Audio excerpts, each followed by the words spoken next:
ГСП онлайн. Городские новости сейчас.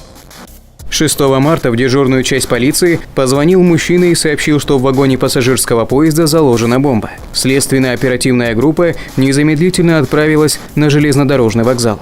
К счастью, сообщение оказалось сложным. В течение часа сотрудники полиции установили личность звонившего. Им оказался 54-летний безработный. Мужчину задержали и доставили в полицию, где он дал признательные показания. Дознаватели возбудили в отношении злоумышленника уголовное дело по признакам состава преступления, предусмотренного статьей 207 Уголовного кодекса Российской Федерации.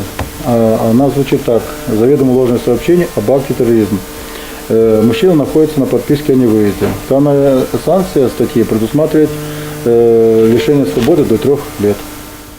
На момент задержания мужчина был в состоянии алкогольного опьянения. Поступок объяснил тем, что пытался остановить свою сожительницу.